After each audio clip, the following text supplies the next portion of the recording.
Palace Road is a narrow place to begin, but it's a fitting place, because many old mysteries begin not with a thunderclap, but with a curb, a door, and a small pool of yellow light on brick.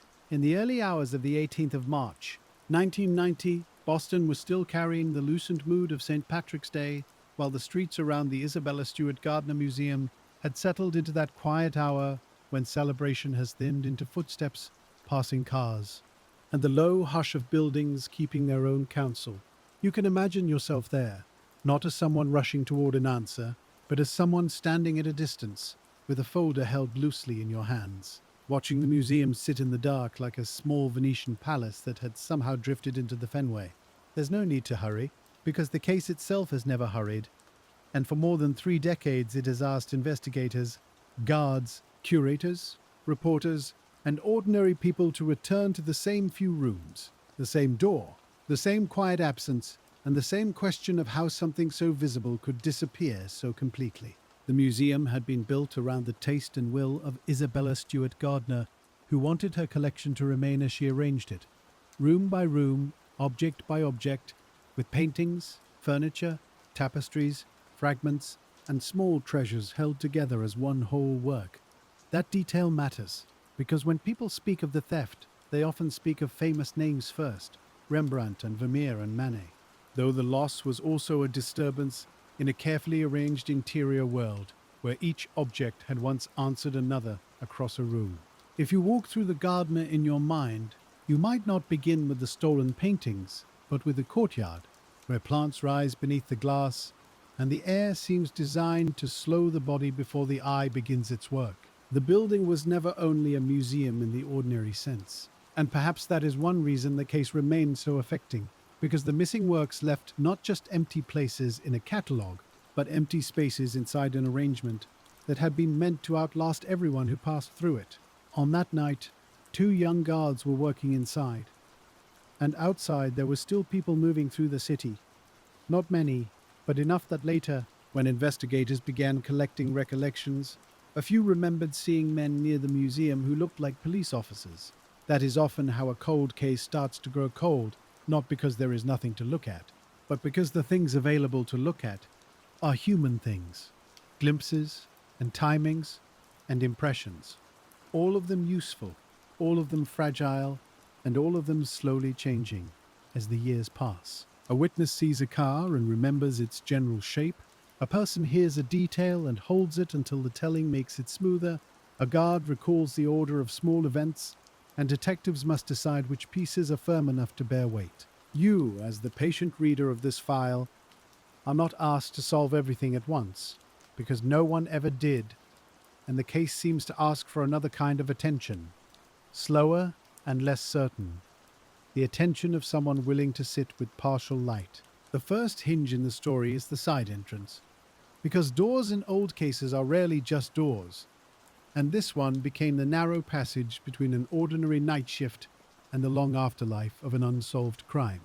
Shortly after 1 a.m, the men dressed as police came to the museum, and the guard at the desk let them in after they said they were responding to a disturbance. That sentence has been repeated many times, though inside it are all the quiet burdens of a real moment, because a person at work must make a decision with the information at hand, and afterward the whole world may examine that decision for years. The guard was not expecting history to come through the door, and the men outside did not arrive with the appearance of theatrical thieves, but with the borrowed authority of uniforms, badges, and a story that seemed to belong to the city beyond the walls. In a case file, this becomes a point of procedure, a question of policy and training and whether anyone should have been admitted. But in the human shape of the night, it was also a moment of trust. Once inside, the men took control of the guards, and before long the museum was quiet, in a different way. Not the regular quiet of a closed building, but the suspended quiet of rooms entered by people who had no intention of staying. We don't need to dwell on fear, and we don't need to make the scene harsh, because what matters for the long investigation is what the thieves did next. How they moved, what they chose, what they overlooked, and what their choices seemed to say. They went through galleries that had been arranged with care, and they took 13 works, including Vermeer's The Concert, Rembrandt's The Storm on the Sea of Galilee, Rembrandt's A Lady and Gentleman in Black, a small Rembrandt self-portrait etching, Manet's Che Tortoni, Several works by Degas, a landscape then attributed to Gauvert Flink, a Chinese bronze vessel, and a Napoleonic eagle finial. Even the list has a strange calmness when spoken slowly, because each title is an address for an object that is no longer where it belongs, and each name opens onto a different room, a different frame, a different silence. The thieves remained inside for roughly an hour and 20 minutes, long enough to seem unhurried, and yet not long enough to make their decisions fully understandable, and that mixture has troubled investigators from the beginning. They removed some works with roughness and ignored others that were near at hand, and so the first puzzle was not only who had come through the door, but whether they knew what they were taking, whether they were following instructions, or whether the night itself had been less planned than it appeared. Cold cases often harden around contradictions like this, because each contradiction can support a theory, and each theory can pull the investigation down a different hallway, where another plausible answer waits without quite becoming proof. The Gardner theft became famous partly because of value, since the missing works came to be described in staggering sums, but value is not always the most useful way to understand why a case stalls. A stolen masterpiece cannot be sold like ordinary stolen property, because its fame becomes a kind of cage, and the more recognizable it is, the harder it becomes to turn into money without drawing attention. That means the object may pass into a hidden world of leverage, rumor, bargaining, secrecy, and private boasting, where people speak in hints, where information becomes its own currency, and where truth can be mixed with invention until it grows thin. For investigators, this is a difficult landscape, because a person may claim to know where a painting is not, because they truly know, but because the claim itself brings attention, leniency, money, status, or simply the pleasure of being near a famous mystery. Over the years, tips would arrive from many directions, some earnest and some strange, and each one had to be treated carefully enough not to miss a real thread, but skeptically enough not to be led too far into fog. The morning after the theft, the museum did not simply wake into loss, because first there had to be discovery, response, inventory, and the slow realization that the missing works were not misplaced or moved, but gone. You can picture the first officials entering rooms where something felt wrong before it could be fully named, because a museum has rhythms like a house, and people who know it well can sense when a wall has been changed. The empty frames were not all removed, and in time some would remain on display, not as decoration, but as witnesses of a kind, holding the shape of absence where the works had once rested. An empty frame can be more powerful than a closed storeroom, because it shows not only that something is missing, but that the place has been kept ready, patiently and deliberately, for a return that has not yet come.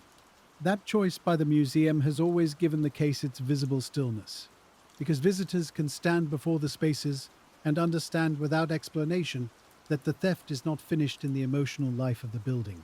When investigators began their work, they had to reconstruct the night from the available traces, and those traces were neither nothing nor enough. There were the guards' accounts, the timing of movements, the door, the alarms, the motion sensors, the knowledge of which galleries had been entered, and the question of whether the thieves had inside help or simply benefited from weakness and luck. The museum's security, by later standards, seems modest, and that too became part of the story, because institutions often learn the full shape of their vulnerabilities only after someone has passed through them. The guards were young, the procedures were imperfect, and the technology was limited, which meant that the investigation began without the abundance of clear video, digital tracking, and instant forensic mapping that a modern investigator might hope to have.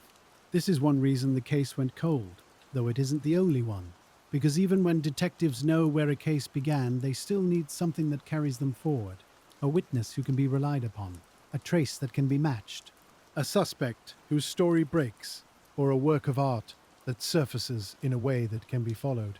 Here, the stolen objects disappeared into human silence, and silence, when it is shared by enough people with enough reasons not to speak, can become a room of its own. The police sketches of the men in uniform gave the public faces to consider, but sketches are invitations rather than answers, and many people can resemble a drawing made from memory in the unsettled hours after an event. There were leads toward local criminals, toward organized networks, toward people who had the confidence to use police disguise without the refinement of professional art thieves, and toward figures who seemed close enough to know something, but never close enough to return the art. Some investigators came to believe that the theft had roots in the criminal circles of New England, where favors, debts, prison sentences, and old loyalties could shape what people were willing to say. Others wondered whether the paintings had moved beyond Boston soon after the theft, perhaps through hands that understood their bargaining value more than their beauty, and perhaps into storage, where they became both precious and inconvenient. The difficulty is that a painting can be physically large and still vanish if the people around it agree to look away, and if the object is too famous to sell openly, it may become almost invisible in the ordinary records of commerce. You can imagine a detective years later taking down a box from a shelf, not because a new certainty has arrived, but because a name has resurfaced in another file, or a sentence in an interview now seems to glow faintly. Cold casework is often like that, not a sudden race, but a return to old paper with new eyes. And the Gardner case has been returned to again and again by investigators who understood that time can both damage and clarify. People die, memories fade, and records are lost. But time also loosens old alliances, changes incentives, and makes someone who once stayed quiet wonder whether the burden is still worth carrying. That is one of the patient hopes in any long investigation, that somewhere a person knows a piece of the story, not necessarily the whole of it, but enough to open a door that has been closed too long. The Gardner Museum itself has kept that hope in public view through its reward and its repeated appeals. But a reward cannot make information true, and it cannot make a hidden object safe to reveal. The people who may have known the path of the works had to weigh not just money, but fear, loyalty, exposure, pride, and the complicated old arithmetic of criminal association. So the case stayed open, and because it stayed open, it also stayed vulnerable to every kind of claim, from careful leads to dreamy speculation, from prison whispers to stories passed along by someone who had heard something from someone else. You, sitting with the file late at night, learn to treat each claim as a small object on a desk, turning it slowly, seeing whether it has weight, and then setting it down if it does not. There's a gentleness in that discipline, because patient investigation is not only the pursuit of an answer, but the refusal to injure the truth by reaching too quickly for one. One reason the Gardner case has remained so compelling is that the first hour of the mystery is unusually clear in outline and unusually cloudy in meaning. We know the date, we know the museum, we know the guards were overcome, we know the thieves remained inside for a long stretch of time, and we know which works were taken from which rooms. Yet the reason behind the selection remains hard to read, because a practiced art thief might have chosen differently, while an unpracticed thief might not have known enough to move so confidently through a museum in the dark. The stolen Vermeer alone would have been enough to make the crime historic, and Rembrandt's seascape, the artist's only known painted seascape, deepened the loss in a way that art historians could describe, but never quite repair. Then there were the smaller choices, the Degas works on paper, the finial from the top of a Napoleonic flag, and the ancient bronze vessel, each one adding a quiet complication to the question of motive. If the theft had been a commission, why take the finial? If it had been random, why enter those rooms? If it had been guided by knowledge, why leave other famous and valuable works nearby? These questions don't roar, not after all these years, but they continue to murmur, and their murmur is part of why the case went cold, because every plausible answer had a shadow beside it. The word cold can be misleading in a case like this, because it suggests stillness, and yet many people have worked hard across the years, following names, checking stories, interviewing informants, reviewing records, and hoping for a small break. A cold case is not always an abandoned case, and the Gardner theft may be better understood as a case that never stopped breathing quietly, even when it had no new public movement to show. Inside agencies and offices, files like this can become familiar presences, the kind that sit near the edge of other work and wait for the day when an old name becomes relevant again. The stolen works, wherever they went, did not leave a clean trail, and unlike a car, a weapon, a banknote, or a piece of jewelry, a famous painting cannot easily pass through ordinary systems where records might catch it. Art can be hidden in a wall, a closet, a storage unit, a private room, or another country, and unless someone sees it and knows what they are seeing, the object can remain beyond the reach of official eyes. That is a practical problem, but it's also a philosophical one, because museums exist to make beauty and memory visible, while theft pushes those same things into concealment, where they lose the public life that gave them meaning. In this sense, the Gardner case went cold, not only because suspects could not be proven, but because the works themselves were taken out of the shared world.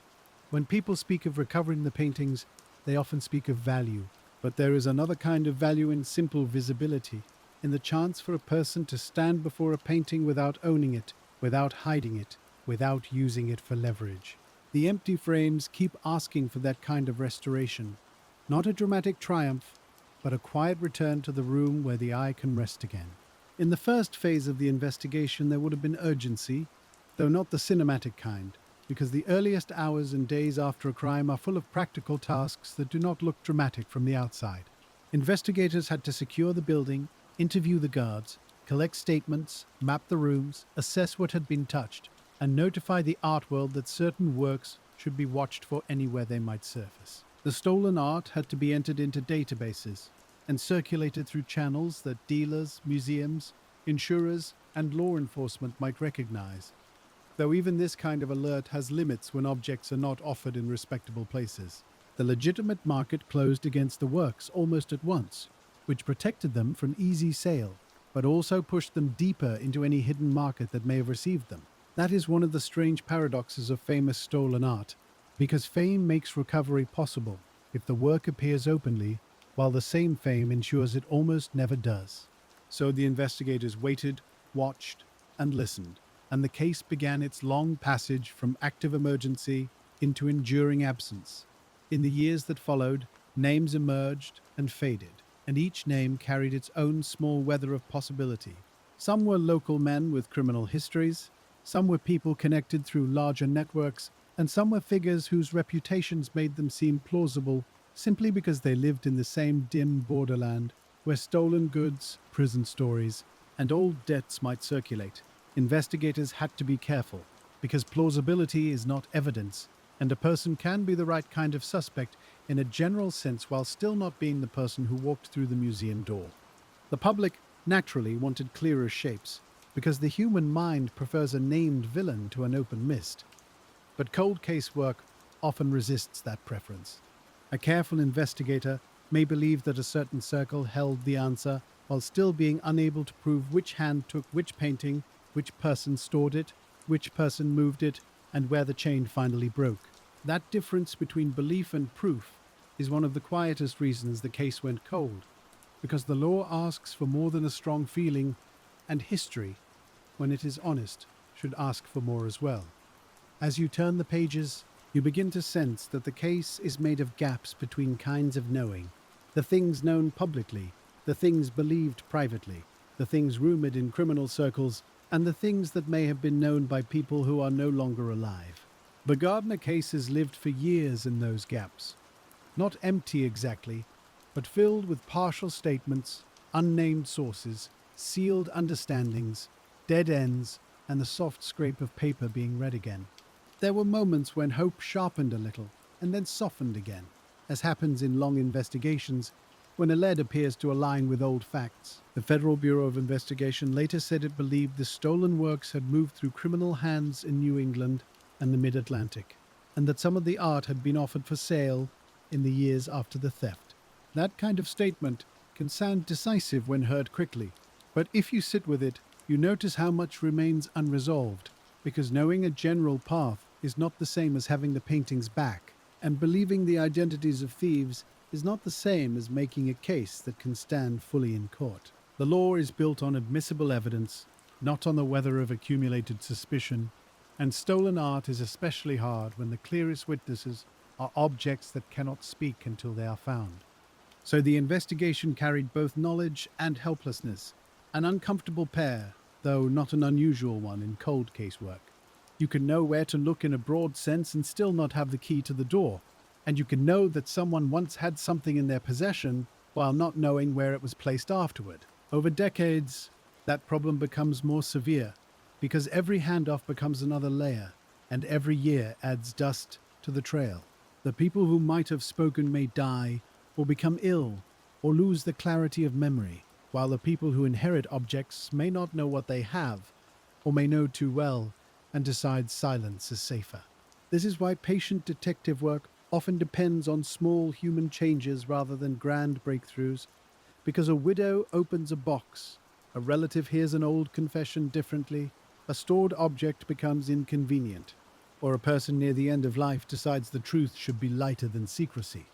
The Gardner case remains open partly because those possibilities still exist, and because art, unlike many forms of evidence, can survive for centuries if it is being kept with even modest care.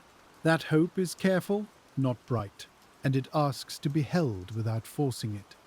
When you think about why the case went cold, it helps to separate the night of the theft from the long afterlife of the theft. The night itself produced clues, but not enough clean ones. And the afterlife produced stories, but not enough verified ones. Between those two conditions, investigators had to build a bridge that could carry weight. And again, the bridge seemed to stop before reaching the other side. The disguise as police officers created one kind of difficulty, because it allowed the thieves to enter without the obvious traces of forced entry, and without the visual memory of ordinary intruders. The lack of recovered artwork created another difficulty, because possession is often the simplest way to connect a person to a theft, and without the objects, investigators were often left trying to prove movement through words. The passage of time created a third difficulty, because even strong leads can weaken when the people involved are no longer available to question, or when their statements cannot be tested against living memory. And the nature of the stolen works created perhaps the most enduring difficulty, because the pieces were too famous to sell and too valuable to discard, which may have left them suspended in a hidden state, neither useful nor forgotten. In a different kind of theft, the stolen things might have reappeared quickly through sale, pawn, insurance, bragging, or careless use. But here, the very greatness of the works helped them disappear. That is a strange thought, and a sad one, because the fame that should have protected them became part of the silence around them. The Gardner Museum remained open, and daily life continued around the absence, which is another quiet feature of old mysteries. Visitors came and went, flowers were changed in the courtyard, staff arrived in the morning and left in the evening, seasons gathered on the glass above the plants, and the empty frames continued to do their patient work. The museum's decision not to fill those spaces with replacements gives the rooms a kind of moral clarity, because it refuses to pretend the loss has been absorbed. In a world that often repairs appearances quickly, the gardener lets the wound remain visible, not to disturb, but to remember accurately. For the listener who is drifting through this story late at night, that may be the gentlest way to understand the whole case, as a long act of accurate remembering. There is no need to sharpen the mystery into a thriller, because the real shape of it is slower, more human, and more worn at the edges. It is about a night shift, a door opened under false authority, a building crossed in the dark, and then a lifetime of people trying to trace what vanished. It is about investigators making calls that lead nowhere, curators preserving empty spaces, agents revisiting old names, and a public that returns to the case not because it is loud, but because it remains unfinished. The most famous missing work, Vermeer's The Concert, carries its own quiet irony, because a painting of music has been silent for so long. Vermeer painted so few works that each one seems almost like a room with a single lamp in it, and the loss of one from public view changes the small map of what the world can see of him. The Concert had hung in the Dutch room, where it belonged to a conversation among other works and objects, and when it was taken, the room lost not only a valuable painting, but one of its essential voices.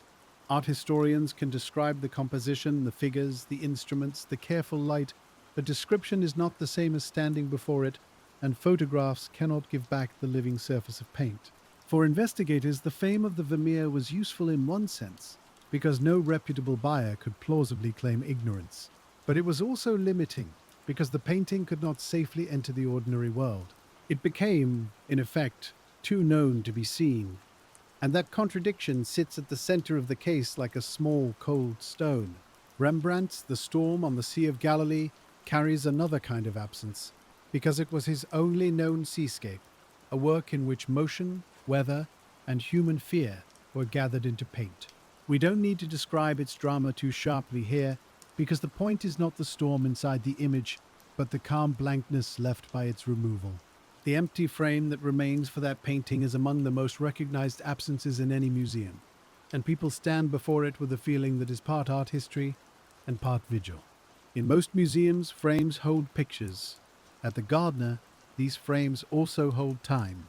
They hold the morning the theft was discovered, the years of investigation that followed, the names considered and reconsidered, and the stubborn hope that an object can leave the public world and still find its way back. That hope has never been simple because the longer a work remains missing, the more possibilities gather round it. Some comforting, some troubling, and many impossible to test. A painting might be carefully stored, poorly stored, hidden abroad, held near home, passed through hands forgotten in a private cache, or known to someone who has never spoken publicly. Each possibility changes the emotional temperature of the case, though none changes the basic work of investigators, who must continue looking for evidence rather than settling into imagination. The Gardner theft invites imagination, but it cannot be solved by imagination alone. And that is another reason it resists closure. The case has inspired books, articles, documentaries, podcasts, theories, and conversations, yet beneath all of that public thinking, the central requirement remains beautifully plain. The works must be found, or someone must tell a verifiable story that leads to them, and until then, everything else remains a ring of lamplight around a locked door. As the years went by, the case developed a pattern common to long mysteries, where anniversaries brought renewed attention. Renewed attention brought fresh tips, and fresh tips had to be sorted into what could be checked and what could not. For the public, an anniversary can feel like a moment of revelation, because newspapers return to the story and old photographs appear again. But for investigators, it is often a practical season of phone calls and triage. Someone remembers a basement, someone mentions a relative, someone offers a theory about a criminal figure, and someone else says they saw a painting once in a place they can no longer clearly describe. Each claim has to be approached with respect, because even a confused memory may contain a real detail, but respect does not mean belief, and patience does not mean surrendering judgment. This is the quiet craft of cold case work, the repeated effort to listen without being carried away. You can imagine an investigator placing one tip beside another, looking for overlap, trying to see whether a name, a date, a location, or a phrase appears in more than one stream. Often nothing aligns, or something aligns too neatly, which can be its own warning, because people who fabricate stories may borrow from what has already been published. A famous case becomes harder to investigate in public because the public record gives false witnesses a script, and after enough years, even honest witnesses may have memories touched by what they have read. That is another subtle reason the Gardner case went cold, because the longer a mystery lives in the public mind, the harder it becomes to separate original knowledge from absorbed story. Investigators have had to ask not only whether someone is telling the truth, but whether they could know what they claim to know. Did they mention a detail that had never been made public? Or are they repeating something from a newspaper? Did they describe a work accurately because they saw it, or because images of the stolen works have circulated for decades? Did their account fit the movement of known suspects, or did it float free of every test that might give it weight? These are patient questions, and they do not produce dramatic scenes, but they are the machinery by which truth is protected. In sleep, perhaps, they become almost soothing, because there is comfort in watching careful people refuse to rush, even when the world around them wants an ending. The Gardner theft is often called bold, and perhaps it was, but boldness alone does not explain its endurance as a mystery. Many bold crimes are solved quickly because boldness creates witnesses, traces, mistakes, and immediate pressure. Here, the same act that was bold at the door became obscure afterward, because once the works were removed from the museum, they entered a world where visibility itself was dangerous. The thieves may have expected money, leverage, or prestige, but whatever they expected, the works did not return, and the people who handled them, if the official theories are correct, seem to have kept them moving or hidden beyond reach. The story after the theft is less a straight road than a set of possible routes through Boston, Connecticut, Philadelphia, and perhaps beyond, with each route marked by partial accounts and uncertain intersections. Some leads appeared to point toward known criminal figures, including men whose lives were already tangled with other investigations and whose possible knowledge of the art was difficult to separate from rumor. In such circles, a stolen painting might be less an artwork than a bargaining chip, something mentioned in connection with legal trouble, debts, protection, or influence. Yet bargaining chips only matter if someone can prove they exist, and the Gardner works, famously known and privately hidden, became a kind of currency that could not easily be spent. This is one of the quiet tragedies of the case, that works made for looking may have spent years being looked at by almost no one.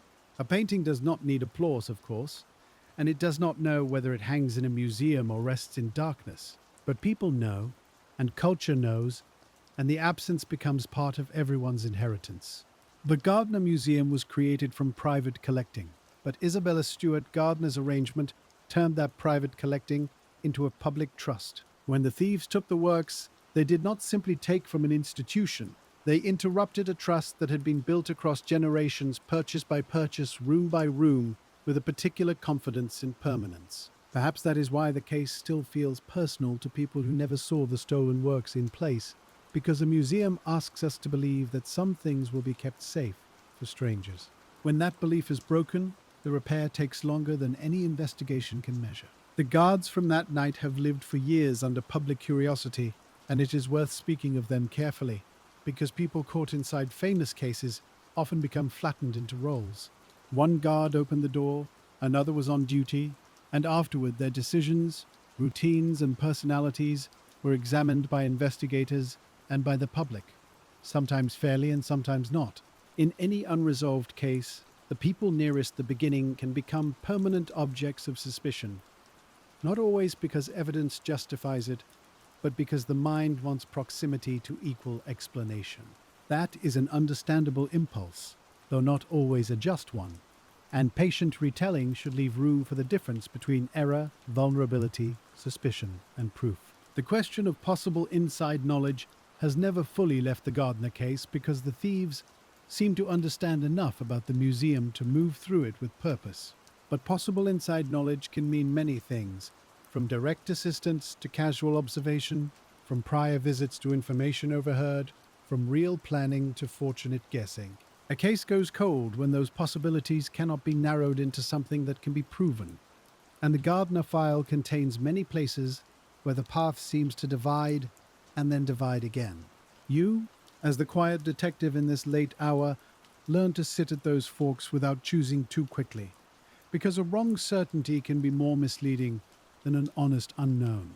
The motion detector records from inside the museum helped show movement through certain rooms, and this kind of technical remnant became one of the few silent witnesses to the path of the thieves. Still, such records can show presence without identity and motion without motive. They can tell investigators that someone went here, then there, that a room was entered, that time passed, that a sequence existed. But they cannot explain why a thief removed one object and ignored another, or whether a choice reflected knowledge, panic, instruction, or accident. This is the nature of many clues in old files, because they speak clearly within a narrow range and fall silent outside it. A fingerprint might tell you a hand touched something but not why. A sensor might tell you a body crossed a room but not whose. A witness might tell you what a person seemed to be but not what they were. The Gardner case had pieces of knowledge like that, and over time, investigators had to keep returning to the difference between a clue and an answer. The stolen works themselves were different sizes and kinds, which complicates the picture of removal and storage. Some were paintings cut from frames, vulnerable after being separated from their supports. Some were works on paper, some were objects that did not fit the popular imagination of a masterpiece. The practical handling of those works mattered because improper storage could damage them, and because anyone trying to hide them would need space, discretion, and at least some understanding of what could not be exposed. That concern has followed the case for decades, though experts and investigators have often expressed hope that the works may still survive if they were kept away from water, heat, and careless hands. Hope in conservation is a humble thing, because paint, canvas, Paper and metal each have their own patience and their own limits. The museum's continued willingness to accept the works back, even if damaged, reflects an understanding that recovery is not about perfection, but about returning what remains to the light. There's a quiet lesson there, not only about art, but about old mysteries in general. Sometimes the answer does not come back whole, and sometimes a case is repaired by fragments, by a single object, a single truthful account, a single recovered piece that proves the long waiting was not empty. The Gardner case has not yet received even that, at least not in public, and so its waiting continues. The reward has been raised over the years to an extraordinary sum, intended to encourage information leading to recovery, and the museum has been clear that the safe return of the art is the central goal. That emphasis matters, because the case is not only about punishment or historical explanation, but about restitution. The paintings and objects need not arrive with every question answered for their return to matter deeply. If a work appeared tomorrow in a crate, a wall, a private room, or a storage space, the investigation would change, but the museum's first act would likely be one of care, examination, stabilization, and recognition. The art would have to be studied gently, checked for condition, authenticated, and prepared for whatever form of return might be possible. You can imagine that moment without making it dramatic, because the truest version would probably be quiet, full of careful hands, lowered voices, and the strange tenderness people show toward objects that have survived a long absence. But until such a moment arrives, the case remains an exercise in patience. The public tends to ask, who did it? While the museum often asks where the works are, and those questions overlap, but are not identical. Knowing who entered the museum might not reveal where the paintings are now, especially after so much time and so many possible transfers. Knowing where a painting is now might not answer every question about the original theft, though it could lead backward through possession in ways investigators have long hoped for.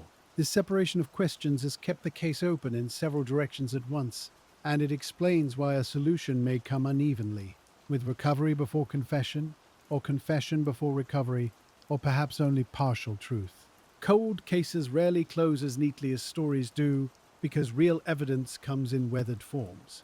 A person may give a deathbed statement that cannot be fully checked, a work may appear without a complete chain of custody, or a suspect may be named with confidence only after the time for trial has passed. In such cases, history may gain more than the courtroom can use, and the public may learn something important without receiving the complete satisfaction of formal justice. The Gardner case lives near that possibility too, because many of the people most often discussed in connection with it are no longer living.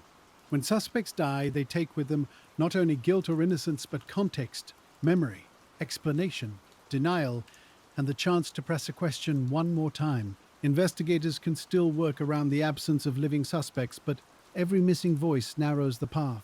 That is why time is not neutral in cold casework, even when patience is necessary. Time can soften fear, but it can also bury evidence. It can loosen tongues, but it can also still them forever. It can make someone ready to talk, but it can also leave no one who knows what the words mean. The Gardner case went cold because time moved in both directions at once, offering hope in the future while quietly taking away pieces of the past. And still, the file stays open. That fact alone is worth resting with, because an open file is a promise that the absence has not been accepted as final. It does not mean investigators are close, and it does not mean the next lead will be the one that opens the case, but it means the question is still being held in an official hand.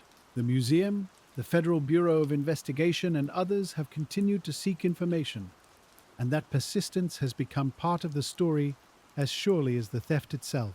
In the quiet study of old cases, persistence is often less glamorous than discovery, but more important. Discovery may arrive in an hour, if fortune is kind, while persistence must carry the case through ordinary days when nothing happens, through years when every promising thread becomes thin, and through public attention that rises and falls like weather. The Gardner case has asked for that kind of persistence for more than a generation. Some investigators who began near the case grew older with it. Some retired, some passed the work to others, and some continued to speak of it with the careful tone people use when a question has lived beside them for a long time. A case can become a companion, not in a comforting sense, but in the way unfinished work remains present in the mind. You may leave the office, walk home, make dinner, hear rain against the window, and still somewhere behind ordinary thought there is the same room, the same frame, the same missing painting. That is not obsession in the dramatic sense, but responsibility, and responsibility can be very quiet. For the people at the Gardner, the theft is not simply an event from 1990. Because it is present in the architecture of every day, the museum remains incomplete. For investigators, it is not simply a famous art crime because fame does not make the work easier, and sometimes it makes the work more delicate. For the public, it is not simply a puzzle because the missing works belonged to a shared world, and the shared world is smaller without them. So we return again to Palace Road, to the side entrance, to the early hour after St. Patrick's Day, and to the moment when two men in police disguise were allowed inside. We return not because the scene will change, but because patient investigation often begins by letting the same facts become familiar enough that their edges can be felt. The weather, the city, the guard desk, the door buzzer, the galleries, the frames, the motion records, the witness glimpses, the later rumors, the possible networks, the reward, the empty rooms, all of it waits together in the same large silence. And in that silence, the reason the case went cold becomes less like one locked door and more like a corridor of small locked doors, each one requiring a different key. One door is the disguise, which blurred identity at the threshold. One door is the security of the time, which left fewer clean records than modern investigators would want. One door is the art market, which made the works too famous for ordinary sale. One door is criminal secrecy, which can keep even valuable objects hidden when speaking would endanger the speaker. One door is the passing of time, which carried away witnesses, suspects, and the immediacy of memory. And one door is the strange nature of the stolen works themselves, valuable beyond easy use, recognizable beyond easy movement, and perhaps hidden for so long that even their keepers changed. Those doors do not need to be forced in this telling, because the whole point of the Gardner case is that forcing has never worked. What has worked, when anything has worked at all, is patience, careful listening, and the willingness to keep the missing works present in public memory. The case went cold because evidence became scarce, because stories became tangled, because the paintings vanished into places ordinary law could not easily see, and because the people who knew them most may have had every reason to say the least. Yet the case did not die, because the museum would not remove the absence, and investigators would not stop asking whether someone, somewhere, still knew the path home. That path home, if it still exists in a form anyone can follow, may not look like the direct road people imagine when they think of a stolen object waiting behind one door. It may be a chain of small recollections, an old storage arrangement, a conversation once dismissed as boasting, a name written in the margin of an interview, or a family story that seemed too strange to take seriously until another piece of the file gave it weight. In old investigations, the answer often arrives looking less like an answer than a loose thread, and the patient work is learning which thread can be pulled without tearing the fabric of what is known. The Gardner case has always been full of thread-like things, because there are names that appear near the edge of the story, places that seem to matter and then recede, and accounts that feel close to something real while never quite settling into proof. You can sit with those threads one at a time, the way an investigator might sit with a recorder, a transcript, and a cup of coffee gone cold on a desk, while the city outside turns from afternoon into evening. One thread leads toward the local criminal world of Boston and its surrounding towns, not because every person in that world knew the truth, but because certain investigators came to believe the works had first moved through people familiar with that landscape.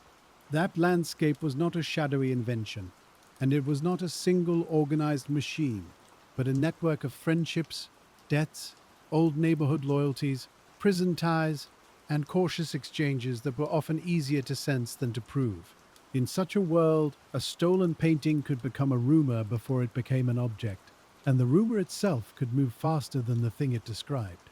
A person might say they had access to a masterpiece when they had only heard another man speak of it, while another person might know something true but hide it under exaggeration. and investigators had to keep listening through all of that unevenness. This is why informant work can be so slow and why it can become so tiring, because the same person who offers a helpful detail may also offer a dozen details that float away under scrutiny. The patient detective learns not to love a lead too quickly, because affection for a theory can make a person less able to see where it fails. In the Gardner investigation, as in many long cases, the people who seemed worth watching were often already known for other reasons, and that made the inquiry both easier and harder. It was easier because law enforcement had records, histories, associates, and patterns to study, but harder because those same records could create a kind of gravity, pulling attention toward familiar names even when the evidence remained incomplete. A known criminal can seem to fit an old mystery simply by living near it, and yet proximity is only a beginning, not a conclusion. So investigators looked for more, for indications that a person had handled the art, spoken of it in a way that seemed informed, tried to use it in negotiation, or stood close to someone who later claimed to know its whereabouts. The names that surfaced over the years did not come from nowhere, but they also did not gather into a public case strong enough to restore the works or close the file. That is the narrow place where many cold cases spend their longest years, between strong suspicion and usable evidence, between what seasoned investigators may privately believe and what the record can safely hold. The distinction matters, because a bedtime retelling should not pretend certainty where certainty has never arrived, and a respectful story should not turn real people into neat figures simply because the shape of a mystery invites it. Some of the men discussed in connection with the case had lives marked by other crimes, other investigations, and other long shadows, but the Gardner theft still requires its own proof. The missing paintings cannot be placed in a man's hands by reputation alone, and even a troubling life does not answer the specific question of who walked into the museum, who cut canvases from frames, who carried the works away, and who kept them hidden afterward.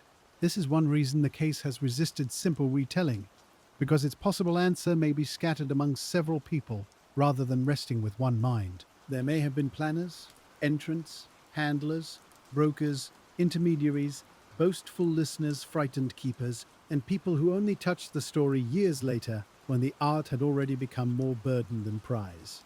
If that is true, then the coldness of the case is partly the coldness of broken chains, where one link rusts away before the next can be found, and the investigator is left holding pieces that once belonged together but no longer meet. The early 1990s also mattered, because the tools available then were not the tools investigators would later come to rely upon in other cold cases. Today, people often think of DNA, phone records, security cameras, digital trails, license plate readers, and electronic transactions. But the Gardner theft belongs to an earlier practical world, where human memory and physical procedure carried more of the load. There were alarms and motion records, of course, and there were careful interviews and traditional investigative methods, but there was no web of modern surveillance to quietly catch the movement of a car, a face, or a phone. The thieves entered a building that was important, but not yet protected by the later assumptions of a more digitally watched age. That fact can feel almost impossible now, because the theft has become so famous that the museum seems, in retrospect, as if it should always have been surrounded by invisible lines of protection. But history does not move backward with what we later know, and on that March night the museum's protections reflected the time, the budget, the culture of trust, and the ordinary human belief that certain unlikely things would probably not happen. Afterward, that belief had to be revised, not just at the Gardner, but across museums and cultural institutions that watched the case and reconsidered their own doors. In this way, the theft became a lesson larger than itself, though the people at the center of it paid the cost of that lesson. Security became more professionalized, procedures more cautious, and staff training more alert to the possibility that authority can be imitated by someone who has studied the language of authority. The disguise used by the thieves remains one of the simplest and most unsettling details, not because it is dramatic, but because it shows how easily a social signal can become a key. A uniform asks to be believed, and when belief is part of the ordinary functioning of a city, a false uniform can move through spaces that would otherwise stay closed. The guard who opened the door did not open it to chaos in his own mind. He opened it to what seemed like a response, a procedure, an extension of the civic order outside. That is a deeply human weakness, and it should be treated as human, because many secure places depend not only on locks and cameras, but on people making judgments in real time with imperfect information. The question of whether the thieves had studied the museum beforehand leads us back into the rooms, where each choice seems to offer a hint and then withdraw it. They went to the Dutch room, where the most famous losses occurred, and to the short gallery where the small works by Degas were taken. They moved in ways that suggested some familiarity, yet the handling of certain paintings suggested haste, roughness, or a lack of conservation knowledge. They took items of enormous art, historical importance, and also items that seemed odd beside them, which has always made the selection feel like a message written in a handwriting no one can quite read. Perhaps the thieves had a list, or perhaps the list changed once they were inside. Perhaps they knew names but not values, or values but not practical consequences, or perhaps they took some objects because they were available, portable and close. When a case remains unsolved, every perhaps becomes tempting, and the patient listener learns to let the word rest without demanding that it become fact. There is a kind of mercy in accepting uncertainty honestly, because forced certainty can turn a real mystery into a false story, and false stories do not help the missing works come home. The Dutch room, in the years since the theft, has become one of the most quietly charged spaces in American museum history. It is not charged by sound or spectacle, but by a restraint that asks visitors to understand absence without being pushed toward emotion. The empty frames hold their places with the plainness of furniture left for someone expected to return, and beneath that plainness is a long institutional decision to keep the loss visible. You might stand there and notice the frame before you notice your own thoughts, because an empty frame in a museum changes the order of looking. Usually the eye moves inward, toward color, figure, light, and composition, but here the eye meets a boundary, and then a vacancy, and the mind supplies the missing image from memory, reproduction, or imagination. That act of supplying is never enough, and because it is never enough, the visitor understands something about public loss that no wall text could fully explain. The Gardner Museum has lived with that form of explanation every day, and the staff who care for the building have had to balance grief, hope, scholarship, and ordinary operations. A museum must open its doors, guide visitors, tend its collection, raise funds, repair surfaces, control humidity, and answer questions even when one of its best-known features is the visible sign of what it could not protect. That daily continuation is not always part of the public story, but it belongs here, because cold cases are lived through ordinary days. The work does not stop when headlines fade, and the people responsible for memory do not have the luxury of treating the past as finished, simply because the present needs attention. In the Gardner's case, memory became an active practice, renewed each time the empty frames were dusted, each time a guide explained their meaning, and each time a visitor stood before them in quiet. That quiet is very different from forgetting. Forgetting would have meant filling the spaces, rearranging the rooms, allowing the collection to appear healed, and letting the public encounter the museum without being asked to notice the missing works. Instead, the museum chose a long, visible incompletion, and that incompletion has helped keep the case alive in a way official notices alone could never do. The rooms themselves have become part of the investigation's public memory, and public memory can matter, because someone who hears the story as a child may remember it decades later, when an old object, an old name, or an old family secret comes into view. This is not fanciful exactly. It is simply one of the ways time sometimes bends back toward evidence. A cold case can sleep in public memory until one person recognizes that something in their private life belongs to a larger story, and then the old file receives one more careful opening. The difficulty, always, is that many openings reveal only darkness or dust. There have been searches, claims, and reported possibilities across the years, some pursued quietly and some discussed publicly, and each one has had to meet the same patient test. Can the information be verified? Does it connect to known facts? Does it bring investigators closer to the physical works? And does it survive contact with records that were made before the story became famous? A lead that cannot survive those questions may still be interesting, but it cannot bear the weight of recovery. This is why old cases require people who are willing to disappoint themselves. They must allow hope to rise enough to examine a claim, then let it fall without bitterness when the claim breaks apart, and then begin again with the next call, the next interview, the next box. That rhythm is not the rhythm of a thriller, but it is the rhythm of real persistence. In the Gardner investigation, the passage of time has also changed the meaning of accountability. In the first years, there was still a practical possibility that the people directly involved might be arrested, tried, and questioned under the pressure of a living case. As years turned into decades, the chance of a traditional courtroom ending grew more complicated because possible suspects aged, died, or became unreachable, while the art itself remained missing. The central hope shifted, at least in public emphasis, toward recovery. The recovery and accountability have never been entirely separate. If the works came back, they might carry traces of their journey, and even a damaged chain of possession could reveal names, places, and decisions. But if they never come back, then the case remains trapped in the realm of accounts, theories, and remembered fragments, where accountability is harder to build and easier to dispute. That is another reason the case went cold, because the physical absence of the art removed the most eloquent witness the investigation could have had. A recovered canvas could speak through fibers, damage, storage marks, fingerprints perhaps, traces of handling, or the simple fact of where it was found.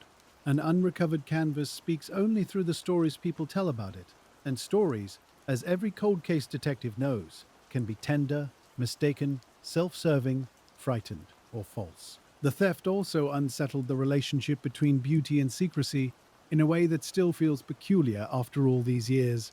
Paintings are public by nature when they belong to a museum, because they receive their fullest life in the meeting between object and viewer. A hidden painting may remain materially real, but its cultural life is suspended, like a letter never opened, or a song written down and then locked away, unread. The people who hid the Gardner works, if they survived long in hiding, did not merely remove property from a building, they interrupted thousands upon thousands of ordinary encounters that would have happened quietly across decades. A student might have stood before the Vermeer and noticed the light. A painter might have studied Rembrandt's brushwork. A visitor might have paused without knowing why a particular image held them. And each of those small encounters was taken away before it could occur. This is a gentle way of measuring loss, not in dollars, but in moments that never happened. The case went cold in the legal sense, but in the human sense it stayed warm because the missing works continued to touch lives through their absence. People who never saw them in place still learned their names, studied reproductions, and thought about the strange fate of objects made visible by having vanished. That paradox has kept the Gardner theft in conversation, and yet conversation is not recovery. It circles the absence like moths around a lamp, creating movement, giving a kind of company, but not opening the locked place where the works may be. To understand why the case remained unsolved, it helps to imagine the burden carried by anyone who might have possessed the art. At first, possession might have seemed powerful, especially if the works were believed to have bargaining value or hidden market worth. But as publicity grew and law enforcement attention endured, possession would have become dangerous, awkward, and perhaps frighteningly permanent. The paintings could not be displayed, could not be sold openly, could not be insured, could not be discussed except with people already inside the secret, and could not be easily destroyed without erasing the very value that made them worth taking. A person holding them would hold not a treasure in the ordinary sense, but a problem wrapped in canvas and silence. Over years, that problem could pass to someone else, not always through a grand criminal exchange, but perhaps through storage, inheritance, fear, or an attempt to move responsibility away from one household and into another. Each transfer would increase risk, but each transfer might also blur knowledge, because the person receiving a hidden object may know less than the person giving it. Eventually, the works could become separated from the story that explained them, or bound to a story so dangerous that no one dared test it.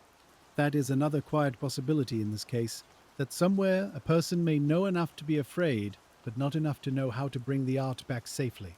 The museum has long emphasized that it wants the works returned, And that message is important because fear can keep truth buried, even when conscience begins to move. Still, fear is stubborn, and in old criminal networks, it can outlive the people who first created it. A threat made decades ago may continue inside a family long after the speaker is gone, because people inherit caution along with stories. The patient investigator must understand that silence is not always indifference. Sometimes it is fear, sometimes shame, sometimes loyalty, sometimes confusion, and sometimes a practical belief that speaking will only bring harm. That understanding does not excuse concealment, but it helps explain why rewards, appeals, and anniversaries do not automatically open the door.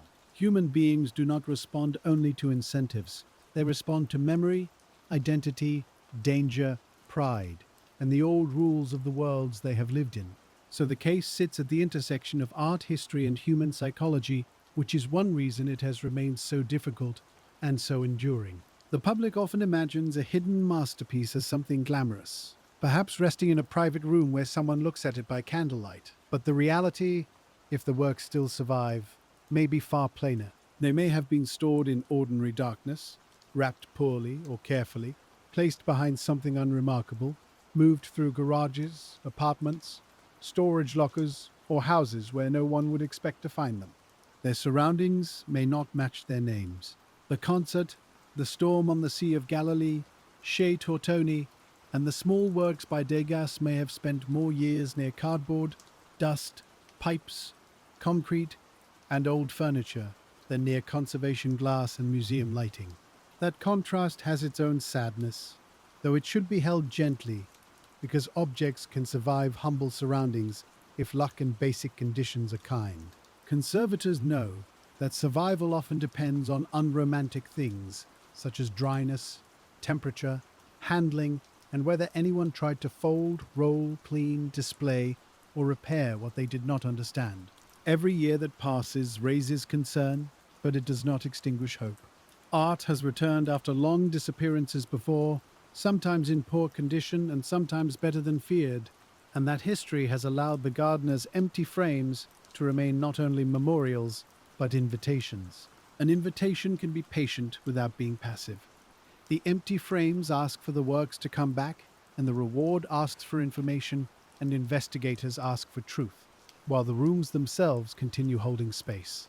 This holding of space is one of the most powerful aspects of the case, because it gives physical form to the idea that a loss has not been normalized. The frames do not accuse loudly. They simply remain, and because they remain, they remind every visitor that the theft is not sealed inside the past, but continues in the present tense of absence. For a sleep listener, there may be something oddly calming in that steadiness, not because the loss is small, but because the response to it has been so unwavering. The museum has not filled the silence with noise, and the best investigators have not filled uncertainty with false certainty. They have waited, asked, reviewed, and returned.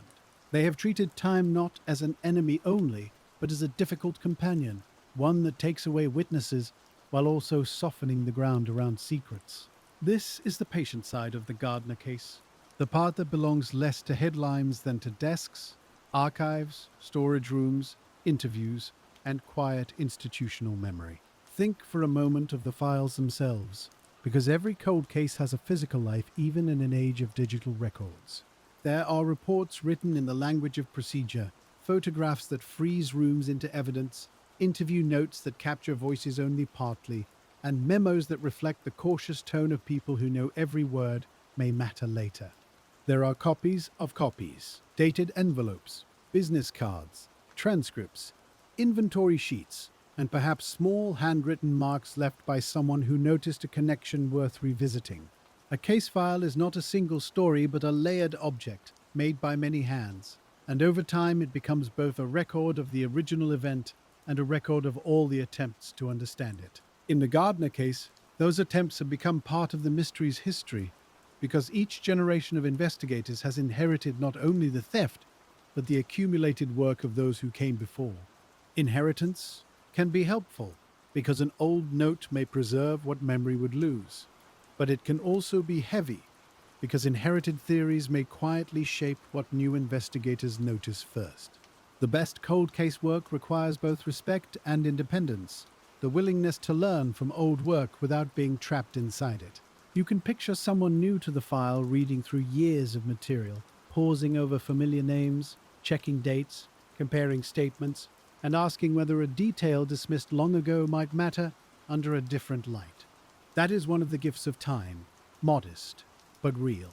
A clue may fail in one decade because the surrounding information is missing, then become useful later when another record appears, another witness speaks, or another case reveals a connection. The Gardner investigation has lived with that possibility for years, and every renewed appeal rests partly on the belief that information can mature. What once seemed vague may become clear. What once seemed dangerous to say may become sayable. What once seemed unrelated may settle into place beside a known fact. Still, the missing works have not returned, and honesty requires us to keep that central fact in view. The case went cold because possibility did not become recovery, and suspicion did not become a publicly complete account. That is the plain shape of it, but plainness is not defeat, and in the quiet practice of long investigation, naming the limits of knowledge is part of keeping the path open. When people overstate, they may comfort themselves for a moment, but they can also close their eyes to the detail that does not fit. When people understate, they may seem cautious, but they preserve room for the truth to arrive in its own less orderly form. The Gardner case asks for that second kind of patience. It asks us to say that much is known, much is suspected, much is being pursued, and yet the works remain missing, which means the final answer is still somewhere beyond the reach of the public record. There is no shame in that sentence.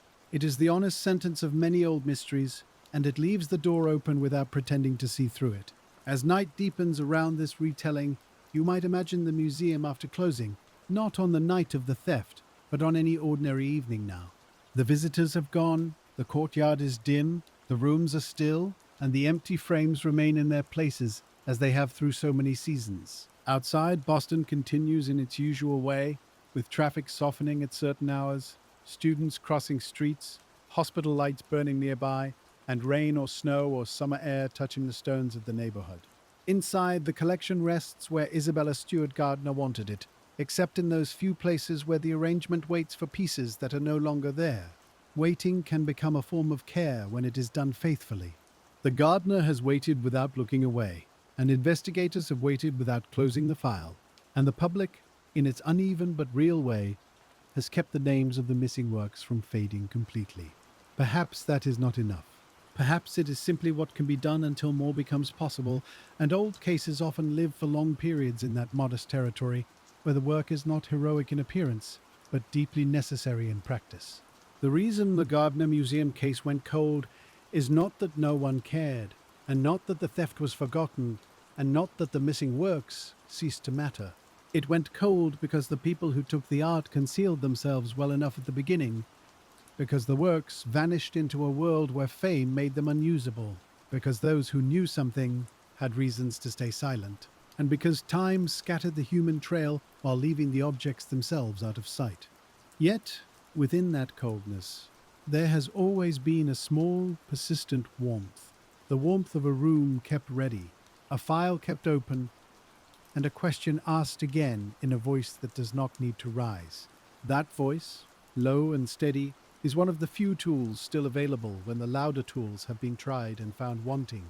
In the early years, there were searches that carried real hope, and there were interviews that seemed, for a while, to lean towards an answer, but hope in a case like this had to be handled with the same care as old paper, because too much pressure could leave it torn at the edges. Investigators learned to distinguish between a person who truly knew something and a person who only wanted to be believed, which is harder than it sounds when the story itself has become famous enough to attract every kind of listener. Fame changes a case, and it does so quietly at first, by creating a public vocabulary that anyone can borrow. Once the stolen works were known around the world, a person could speak the names of Vermeer, Rembrandt, Manet, and Degas with an air of intimacy, even if their knowledge came only from newspapers, posters, and later documentaries.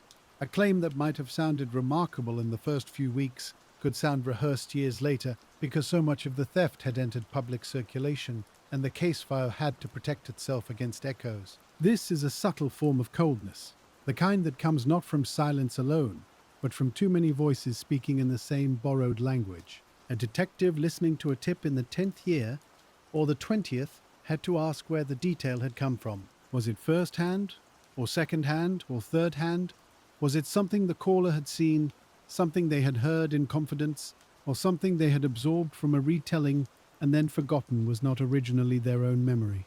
Old cases can become mirrors in this way, reflecting back the information that was released to help solve them. The public details are necessary because people need to know what to watch for, but every released detail also becomes available to anyone who wants to sound informed. So the investigators kept certain things close, as investigators often do, and they looked for the small points that had not been widely known, the private fingerprints of truth that a false account would not easily possess. That kind of listening is slow, and it can seem almost invisible from the outside. A person might imagine that a famous art theft would be solved through a dramatic raid or a sudden confession, but often the real work lies in comparing one sentence with another, checking whether a date is possible, and noticing when a story knows too much or too little in the wrong places. The coldness of the Gardner case was made not only by missing evidence, but by evidence that had to be weighed against imitation. You can imagine an office in the quiet part of a federal building, with boxes arranged on shelves, and a few photographs kept close enough for reference. The faces in the sketches look back with the calm blankness of drawings made from memory, while copies of the stolen works rest nearby, not as decorations, but as reminders of exactly what the file is trying to restore. The paper is ordinary, and the chairs are ordinary. And perhaps that is important, because famous mysteries are often worked in rooms that look nothing like the stories people tell about them. There is no special atmosphere inside the paperwork, only the ordinary pressure of careful attention. Someone reads an old interview and underlines a phrase, not because it solves the case, but because it connects faintly to another phrase from another interview, and in cold case work, even a faint connection may deserve a second look. The case may remain publicly still, while privately it is being handled in these small ways, and that can be hard for the public to understand. People ask whether there are new leads, and sometimes there are, though a lead may be too fragile to describe, too sensitive to name, or too uncertain to justify public speech. The quietness of an investigation can look like inaction when seen from outside, but silence can also be a method, especially when people who may know something are watching each other across years of old fear. Fear in this case may have had many shapes. There could have been fear of prosecution, fear of criminal retaliation, fear of betraying someone, fear of admitting possession, fear of losing the promised reward, or fear of stepping into a story so large that ordinary life would never feel private again. For someone holding a piece of information, even a small piece, the distance between silence and speech may have felt wider than it appears to anyone reading about the case in comfort. This does not make silence right, but it makes it human, and a patient investigation has to understand the human material it is working with. The Gardner works were not hidden in an abstract world.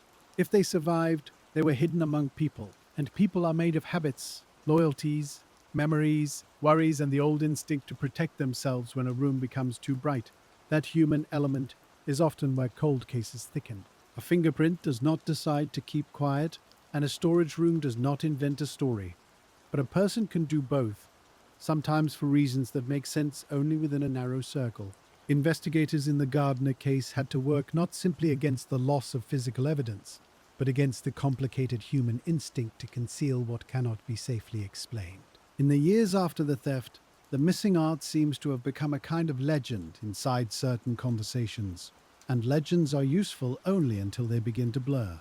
A person might claim the paintings were in one city, then another. One version might place them in a private collection, another in a warehouse, another in the hands of men whose names already carried their own history. Some stories may have been born from real contact with the works, while others may have been born from the desire to be near a mystery that had become valuable even as a story. That is another difficult truth about famous unsolved cases. They create a secondary market of attention, and attention can draw people who confuse closeness to the story with closeness to the truth. So the case went cold partly because the truth, if it was still there, had to be found among many things that sounded like truth but could not be made to stand. The paintings themselves, if they passed through criminal hands, as investigators have believed, would have been quiet witnesses to a very practical problem. They were too famous to hang openly, too recognizable to sell normally, too valuable to treat casually, and too dangerous to keep without some plan for what would happen next. A thief may imagine the moment of taking, but the moment after taking can be heavier than expected, because an object that cannot enter the market begins to press back against the person who holds it. The Gardner works would have required care, secrecy, and storage, and each requirement would have made possession more burdensome over time. In the first days, perhaps, there was confidence. In the first months, perhaps, there was talk of leverage, negotiation, or sale, because stolen art has sometimes been imagined as a kind of underground currency, something that might reduce a sentence or secure a favor. But as the years lengthened, any such plan would have grown more complicated, because every person who knew of the works would become another risk, and every attempt to move them would reopen the danger of exposure. A hidden masterpiece is not like cash in a drawer. Cash can be spent quietly, jewelry can be broken apart, ordinary stolen goods can be absorbed into ordinary markets, but a vermeer cannot be made anonymous without destroying the very reason it was taken. That is one of the central paradoxes of the Gardner theft, and it sits calmly at the heart of why the case went cold. The stolen works may have become so valuable that they were almost useless. They may have been valuable to museums, scholars, and the public, but not practically valuable to anyone who needed money quickly and quietly. In that sense, the theft may have produced a treasure that could not breathe, an object of immense worth trapped inside the silence required to preserve that worth. If the thieves expected a buyer, perhaps the buyer never appeared. If they expected leverage, perhaps the leverage failed. If they expected admiration within their own circle, perhaps admiration turned into anxiety as the years made the works harder to move and the investigation harder to forget. None of this can be known with certainty, but it helps explain the strange stillness that followed such a conspicuous act. The paintings were taken in one of the boldest art thefts ever recorded, and then, for the public, they vanished into nothing. Nothing is not really nothing, of course. It is the name we give to a space where we cannot see what is happening. Inside that space, objects may have been wrapped, moved, damaged, protected, traded, hidden, discussed, and feared, while the official world received only fragments of rumor and the occasional glimmer that could not be followed far enough. The cold case is built from that difference between what may have happened and what can be shown. You can feel the weight of it in the way the museum has had to keep speaking carefully, always encouraging return, always reminding the public that the frames are waiting, while never claiming more certainty than the evidence allows. Careful speech is not weakness. In a case surrounded by speculation, careful speech is one of the ways truth keeps its shape. There is also the matter of geography, because the Gardner theft is often imagined as a Boston story, and in its beginning, it certainly is. The museum, the guards, the side entrance, the city after St. Patrick's Day, and the first circles of suspicion all belong to Boston and its surrounding communities. But stolen objects do not always remain loyal to the place where they were taken. And over the years, investigators considered movements through other parts of New England, through the mid-Atlantic, and perhaps farther still. Each possible movement widened the map and made the investigation more complex. A lead in one city had to be compared with a claim in another, and the distance between places could mean either a real path or only the wandering nature of rumor. The farther the paintings may have traveled, the more agencies, memories, jurisdictions, and local histories could become relevant, and each new location added both possibility and haze. Yet, there was always something about Boston that kept pulling the story back. The theft began there, and many of the people whose names entered the public conversation had ties to the region, so Boston remained not only the scene, but a kind of gravitational center. The city itself changed over the decades, as cities do, with old buildings renovated, businesses closing, neighborhoods shifting, and people moving away or growing older in houses that held their own unspoken histories. A corner that mattered in 1990 might look different now. A bar where someone once made a careless remark may be gone, A garage may have changed hands, a storage space may have been emptied, and the people who knew which doors mattered may no longer be alive to point them out. This is one of time's quieter injuries to an investigation. It does not merely fade memories, it changes the physical world around those memories, until a detective returning to an old location must translate what is visible now into what might have been visible then.